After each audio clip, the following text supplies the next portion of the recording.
사모님, 지금 총장님 어디 계십니까? 1997년 7월 10일 학생들과 함께 피지로 선교 여행을 떠났던 김영섭 박사에 전화했다.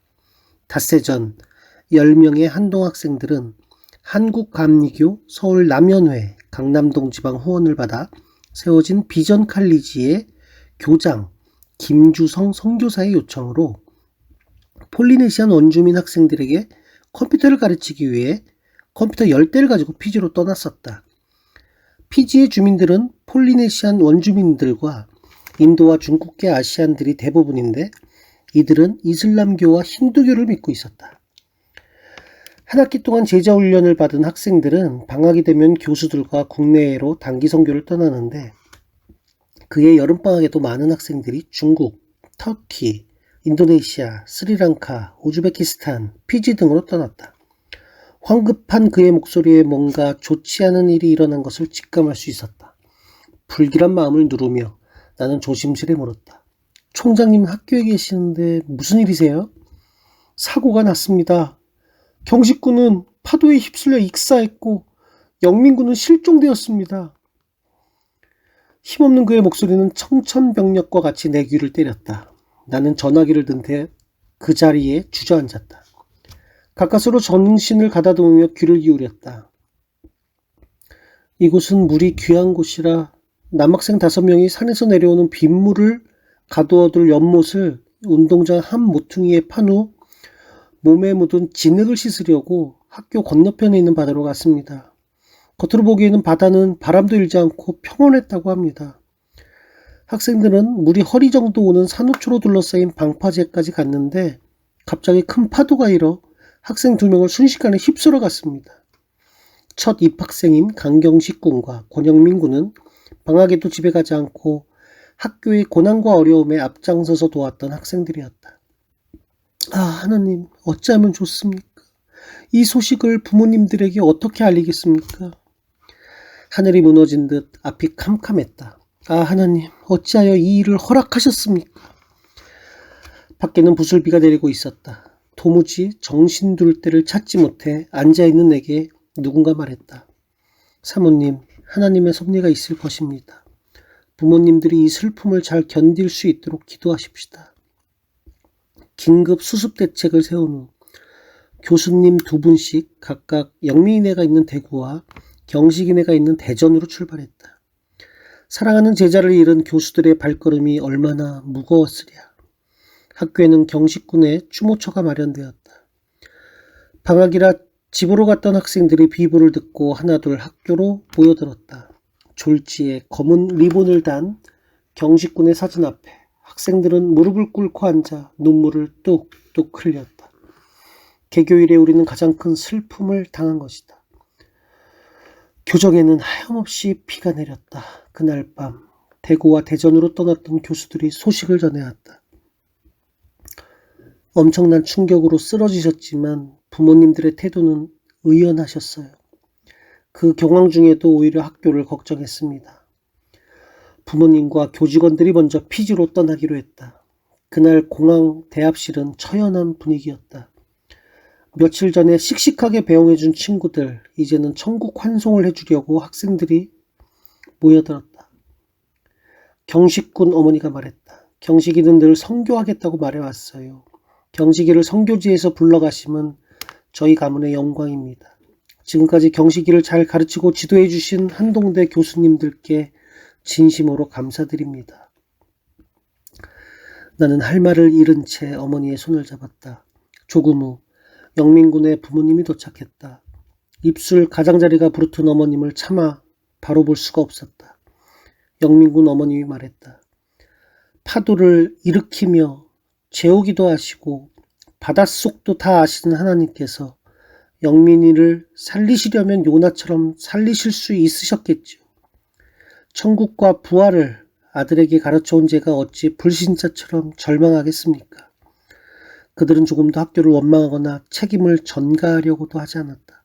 오히려 한쪽 구석에서 죄인처럼 슬퍼하며 괴로워하는 김 교수 부인을 위로하고 달래주었다. 이틀 후 우리 부부가 피지로 떠나는 날 아침 남편은 서재에서 온갖 서러움을 토해내듯 통곡했다. 하나님, 그동안의 수많은 어려움은 견딜 수 있었습니다. 하지만 이 엄청난 슬픔은 너무 고통스럽습니다. 우리 학생들을 데려가신 당신의 뜻을 알려주십시오. 한참 후 서재에서 나온 그가 젖은 목소리로 말했다. 하나님께서 이사야서 61장 3절 말씀을 주셨소. 무릇 시온에서 슬퍼하는 자에게 허관을 주어 그 죄를 대신하며 희락의 기름으로 그 슬픔을 대신하며 찬송의 옷으로 그 근심을 대신하시고 그들로 의의 나무 곧 여호와의 심으신 바 그 영광을 나타낼 자라 일컬음을 얻게 하려 하심이니라. 경식군과 영민군의 부르심은 살아있는 우리에게 큰 고통과 상실이지만 그들은 하나님께서 심으신 의의 나무가 되어 하나님의 영광을 나타낼 것이요. 2개의 유골 상자를 들고 출국 수속을 밟던 남편은 연신 흐르는 눈물을 손등으로 닦았다. 피지의 난디 공항을 벗어나서 2시간가량 달리니 해변에 위치한 비전 칼리지가 보였다. 교실 2개뿐인 그 학교는 시골 간이 학교를 떠올렸다. 학교를 마주보고 있는 그 바다는 마치 아무 일도 없었다는 듯 남태평양의 쪽빛 하늘을 이고 평화롭게 침묵하고 있었다. 학교 운동장에는 수많은 사람들이 모여서 우리의 도착을 기다리고 있었다. 그 지방의 추장, 한국 대사관 직원, 관리, 교민, 이웃 원주민, 선교사, 그리고 남은 우리 학생들 모두들 침통했다. 영민군의 생사도 모른 채 우리는 경식군의 천국 환송 예배를 드려야 했다. 우리는 속절없이 이 현실을 받아들여야 했다. 경식군 천국 환송 예배라고 쓰인 현수막 아래 이름 모를 꽃으로 덮여있는 경식군의 관, 머리 위에는 열대지방의 뜨거운 태양이 내리꽂히고 있었다. 숨소리조차 들리지 않는 적막감이 감도는 운동장에서 전통 의상을 입은 비전칼리지 학생들이 한국말로 찬송을 부르기 시작했다. 만세 반석이 열리니 내가 들어갑니다. 창에 허리 상하여 물과 피를 흘린 것 내게 효험되어서 정결하게 하소서. 경식군의 어머님이 경식군에게 마지막 인사말을 건넬 때 나는 입을 손으로 가르고 눈물을 쏟지 않을 수 없었다. 흙에서 취함을 받은 경식이가 이처럼 오염되지 않은 깨끗한 땅에서 다시 흙으로 돌아가게 하시니 하나님께 감사할 뿐입니다.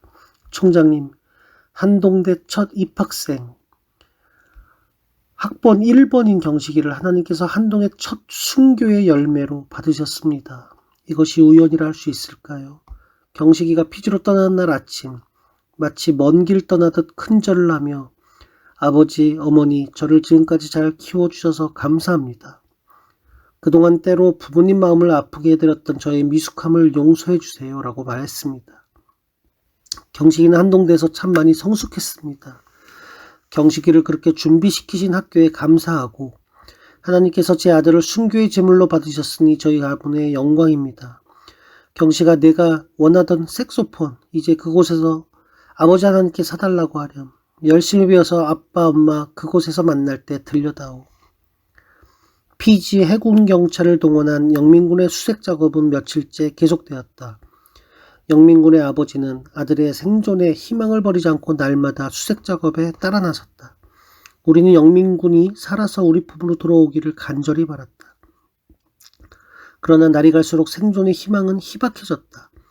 시신이 남아 찾은 경식군 부모님이 영민군 부모님을 위로하는 모습은 그야말로 눈물겨웠다. 나는 기도했다. 하나님, 바다 깊은 곳, 고기 뱃속에서도 요나를 살려주신 하나님, 영민군을 찾아주세요. 통곡하는 내게 주님의 음성이 들려왔다. 여자여 어찌하여 우느냐, 어찌하여 산자를 죽은 자 가운데서 찾으려고 하느냐. 예수님의 시신을 찾지 못해 울고 있던 막달라 마리아에게 천사가 했던 말씀을 통해 주님께서 우리를 위로하고 계셨다. 얘들아, 어찌하여 우느냐? 어찌하여 나와 함께 있는 영민이를 너희는 바다 가운데서만 찾으려고 하느냐?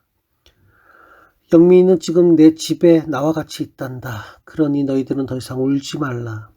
예수께서 가라사대 나는 부활이요 생명이니 나를 믿는 자는 죽어도 살겠고 무릇 살아서 나를 믿는 자는 영원히 죽지 아니하리니 이것을 내가 믿느냐. 요한복음 11장 25절 말씀. 이 땅에서 자신이 순교의 제물로 바쳐질 것을 미리 알았던가. 이들은 젊음이 시들기 전에 주님께 드리는 향기로운 제물로 자신들을 준비했던가. 영민군의 일기장에서 주기철 목사님의 설교문 한 구절이 발견되었다. 소나무는 죽기 전에 시푸르고 백화판은 시들기 전에 떨어져야 향기롭습니다. 세례 요한은 31세에, 스데반은 그 젊음에 뜨거운 피를 뿌렸습니다. 이 몸도 시들기 전에 주님의 제물이 될지어다. 그날 저녁 두 학생의 부모님들이 나란히 찬송을 불렀다. 주 예수보다 더 귀한 것은 없네. 이 세상 행복과 바꿀 수 없네. 이전에 즐기던 세상 낙도 주 섬기는 내 맘 뺏지 못해. 극한 슬픔이 희락의 기름으로, 근심이 찬송의 옷으로 덮이고 있었다. 끝내 영민군을 찾지 못하고 피지를 떠나오던 날, 영민군의 아버님이 말했다. 이곳 올 때 제 마음은 지옥이었습니다. 그러나 이제 저는 천국을 맛보고 갑니다. 고국의 편안한 삶을 버리고 이곳에 온 선교사들의 삶을 보면서 저는 많은 것을 그리고 새로운 세계를 발견하고 갑니다. 영민군의 추모 예배에서 김사무엘 목사님이 들려주신 말씀은 우리 모두를 위로했다. 지금부터 40여 년 전 미국의 휘튼 칼리지 학생이었던 짐 엘리어트와 5명의 친구들은 남미의 에콰도르에서 복음을 전하려고 그곳에 도착하던 날, 복음 한 번 전해보지 못한 제 원주민들에게 살해를 당하고 말았습니다. 이 일에 대해서 미국의 선교단체들조차 이들이 무모했다고 생각했습니다. 하지만 1년 후 짐의 아내 엘리자베스 엘리어트가 남편의 뒤를 이어 에콰도르를 다시 찾아갔을 때 드디어 복음의 문이 열리기 시작했습니다. 남편이 죽었음에도 그 땅을 다시 찾아온 그녀를 보고 원주민들은 차차 그 사랑의 진실됨을 알았던 것입니다. 이 일로 휘튼 칼리지에서는 영적 부흥이 일어나기 시작했고 이 대학은 하나님의 축복을 받는 명문대학이 되었습니다.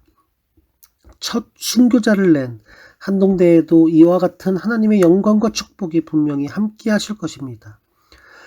김 목사님 말씀처럼 몇 달 뒤 피지에서 약 700여 명의 피지 원주민들이 예수 그리스도를 영접했다는 소식이 전해졌다. 영민군과 경식군은 하나님께서 데려간 순교의 제물이었으며 피지 사람 700여 명은 그들의 첫 열매였다. 내가 진실로 너에게 이르노니 한 알의 밀이 땅에 떨어져 죽지 아니하면 한 알 그대로 있고 죽으면 많은 열매를 맺느니라. 요한복음 10장 24절 말씀. 순교자가 많지 않은 이 시대에 일어난 경식군과 영민군의 순교를 기념하기 위해 온누리교회에서는 한동호를 만들어 이들을 기리고 있다. 사랑하는 우리 총장님, 오늘 영민형의 환송 예배 때 총장님의 뺨에 흘러내리는 눈물을 보았습니다. 총장님, 저도 울었습니다. 하지만 제가 흘린 눈물은 경식, 영민형을 잃은 슬픔만의 눈물이 아니었습니다. 이 작은 학교에서 두 형님들의 순교는 결코 예사로운 희생이 아니기 때문입니다. 아무것도 없는 황무지에서 하나님만 바라보고 온 그들이 하시며 차마 말을 잇지 못하시며 우시던 총장님을 보며 저는 왜 그리 서러웠을까요? 정말 아무것도 없는 이곳에 오직 예수님의 이름만 붙들고 온 저희들에게 왜 이런 커다란 슬픔이 닥쳤을까요? 총장님께 이사야 61장 3절의 말씀으로 응답해 주신 주님께 영광을 돌립니다. 파란 하늘과 푸른 잔디가 한창인 이 여름날, 이런 슬픔에도 저는 행복합니다. 하나님께서 주신 비전과 꿈이 있기 때문입니다. 저는 이번 일로 우리 한동인의 비전이 더 분명해지고 견고해지리라 믿습니다. 두 형들이 우리 한동인을 위해 천국에서 기도하고 있을 것이며 천사들도 우리 학교를 떠받들고 있을 것이라고 확신합니다. 사랑하는 총장님, 저희를 더욱 채찍질해 주십시오. 저희가 하나님의 대학을 위해 더 헌신할 수 있도록 기도해 주십시오. 저희는 총장님이 필요합니다. 총장님의 그 웃음과 그 구수한 사투리가 좋습니다. 식당에서 만나며 어깨 두들며 밥 먹었어? 건네는 그 목소리도 좋습니다. 오늘 총장님을 뵈며 생각나는 사진이 하나 있었습니다. 어느 잡지에 실린 그 사진은 총장님께서 광활한 황토빛 대지를 바라보고 계시는 모습이었습니다. 1995년 개교할 당시 그 허벌판 우리 학교를 바라보시면서 총장님은 그때 무슨 생각을 하셨나요? 걱정, 불안, 근심이었나요? 희망, 소망, 하나님의 영광이었나요? 저는 확신합니다. 우리 한동이 하나님의 공의와 영광과 복음을 온 땅에 드러낼 것임을, 그리고 이 놀라운 주님의 역사에 총장님을 지도자로 삼으셨음을, 그리고 그 밑에 훈련과 격려와 자신감이 필요한 저희들을 주님의 제자로 삼으셨음을, 총장님 이제 더 이상 힘들어하지 마세요. 저희를 보세요. 못 모르는 철부지들이지만 우리들이 어떻게 커갈지 큰 기대를 가지세요. 그러나 너는 모든 일에 근신하여 고단을 받으며 전도인의 일을 하며 내 직무를 다하라.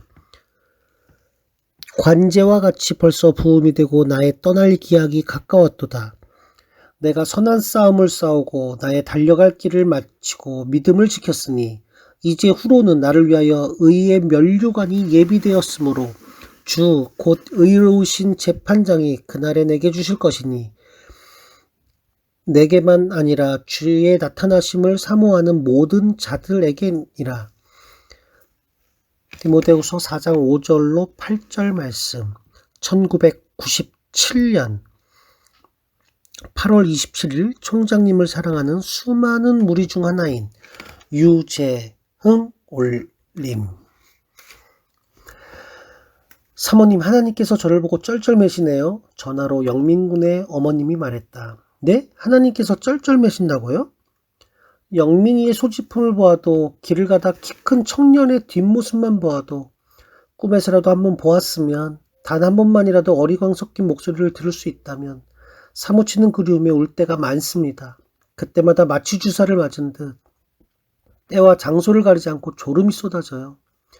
잠깐 졸고 나면 어느새 마음이 평온해지곤 합니다. 하나님께서 제가 울까봐 쩔쩔매시며 마취 주사를 들고 저를 따라다니시는 것 같아요. 그렇게 저를 깜빡 잠을 재우시며 딸아, 내가 울 때마다 내가 너무 안쓰러워 쩔쩔맨단다. 사랑하는 내 딸아, 울지 마라. 영민이는 지금 나와 함께 잘 있단다. 고 하시는 것 같아요. 영민 어머님의 이야기를 들으며 나는 한 손으로 수화기를 막은 채 숨죽여 울었다.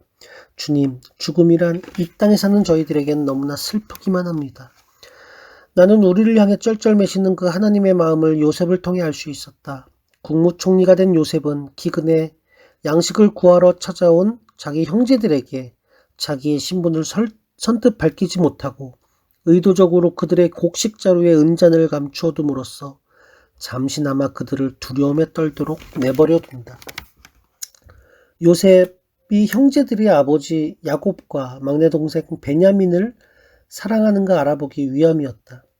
요셉이 아우를 인하여 마음이 타든 듯하므로 급히 울 곳을 찾아 안방으로 들어가서 울고 얼굴을 씻고 나와서 그 정을 억제하고 음식을 차리라 하매 요셉이 시종하는 자들 앞에서 그 정을 억제하지 못하여 소리질러 모든 사람을 자기에게서 물러가라 하고 요셉이 방성대곡하니. 이 땅에 사는 우리 인생들이 사랑하는 사람을 잃어버리고 속절없는 슬픔과 고통에 몸부림칠 때 죽은 나사로의 죽음을 보고 통분히 여기시고 민망히 여기셔서 우시던 예수님은 지금도 슬픔 가운데 있는 우리를 보고 마음이 타는 듯 우리 옆에서 눈물을 흘리실 것이다. 예수께서 그의 우는 것과 또 함께 온 유대인들의 우는 것을 보시고 심령에 통분히 여기시고 민망히 여기사 가라사대 그를 어디 두었느냐 가로되 주여 와서 보옵소서 하니 예수께서 눈물을 흘리시더라.